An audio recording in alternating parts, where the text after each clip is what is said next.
جو لوگ امن امن کی رٹ لگاتے ہیں، بتاؤ جی اس کائنات میں اگر امن ہے تو وہ آقا و مولا حضور علیہ الصلوۃ والسلام کی وجہ سے ہے۔ قبر کی تاریکی میں بھی اگر کوئی امن، کوئی سکون، کوئی راحت ہوگا تو وہ بھی آقا و مولا کی غلامی کی وجہ سے۔ کل پورے صراط میں اور گرمی معاشر میں بھی اگر کوئی ٹھنڈے ہوا کے جھونکے کوئی سکون اور قرار میں اور آپ پائیں گے تو وہ بھی آقا و مولا کی ہی وجہ سے۔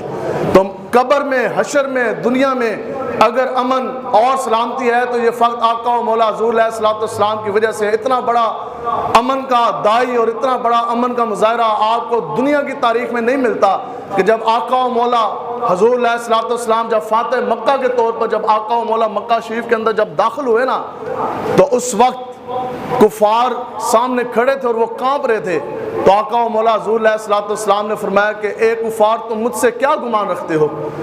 تم مجھ سے کیسے رویہ جون سے ہے تم مجھ سے متوقع کرتے ہو اور تم مجھ سے کیسا گمان رکھتے ہو؟ تو کافر آگے سے ہاتھ جوڑ کے عرض کرنے لگے کہ یا رسول اللہ آپ کریم باپ کے کریم بیٹے ہیں۔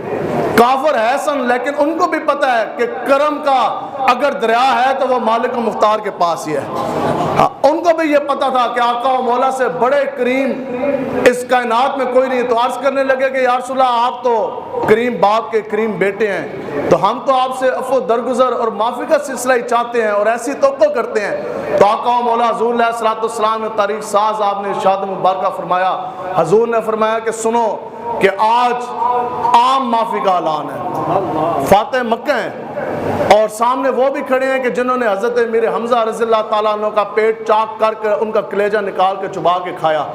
سامنے وہ بھی ہیں کہ جنہوں نے کئی صحابہ کے جسم جون سے ہیں وہ کاٹ کاٹ کر ان کو شہید کیا۔ سامنے وہ بھی ہیں جنہوں نے صحابہ کے وجود کے اوپر پہاڑ سے بھی زیادہ ظلم و ستم کے پہاڑ ڈھا دیے، لیکن جب آقا و مولا کی نگاہ مبارک نگاہ ناز پڑی تو حضور علیہ الصلوۃ والسلام نے فرمایا کہ آج عام معافی کا اعلان ہے۔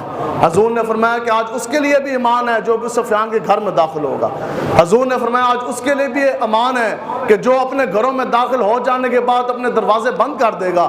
حضور نے فرمایا آج بوڑھوں کے لیے بھی امان، آج بیماروں کے لیے بھی امان اور آج عورتوں کے لیے بھی امان ہے، حتیٰ کہ وہ شخص جو ہتھیار اٹھائے بغیر خالی ہاتھ کھڑا ہے، حضور نے فرمایا ہم اس کو بھی کچھ نہیں کہیں گے۔ آقا و مولا نے فرمایا کہ جو مسلمان کے جاہ و جلال صحابہ کی وجہ سے جو میدان چھوڑ کر بھاگ گیا، جس کی پشت ہماری طرف ہوگی، حضور نے فرمایا کہ ہم اس کو بھی نہیں کہیں گے۔ تو عام معافی کا اعلان کر دیا گیا۔ اور آپ نے سنا ہے کہ ہمارے حضرت امیر المجاہدین یہ واقعہ سناتے تھے کہ یہ امن کی بہت بڑی ایک دلیل ہے کہ چلتے چلتے بہت بڑا لشکر جرار ہے صحابہ کا، تو ایک کتیا تھی وہ سوئی ہوئی تھی، اس نے بچے دیے ہوئے تھے۔ یہ ہے جی پیس اور یہ ہے کہ امن کا درس دینے والے، اور امن یہ ہوتا ہے کہ ایک کتیا تھی اس نے بچے دیے ہوئے تھے اس راہ میں۔ تو آقا و مولا حضور علیہ الصلوۃ والسلام نے صحابی رسول حضرت جمیل بن سراقہ رضی اللہ تعالیٰ عنہ کو آقا و مولا نے ادھر معمول فرمایا۔ حضور نے فرمایا کہ اے میرے صحابی غلام آپ ادھر کھڑے ہو جائیں کہ ایسا نہ ہو کہ صحابہ کے چلتے چلتے کسی گھوڑے کے پاؤں سم کے نیچے یا کسی صحابہ کے قدموں کے نیچے کسی کتیا کے جو بچے ہیں جس نے سوئی ہے وہ چھوٹے بچے، وہ چھوٹے چھوٹے کتورے کسی صحابی یا کسی گھوڑے کے پاؤں کے نیچے آ کے زخمی نہ ہو جائے۔ یہ ہے وہ دین جو دین امن کا درس دیتا ہے، لیکن دین ساتھ غیرت کا بھی درس دیتا ہے۔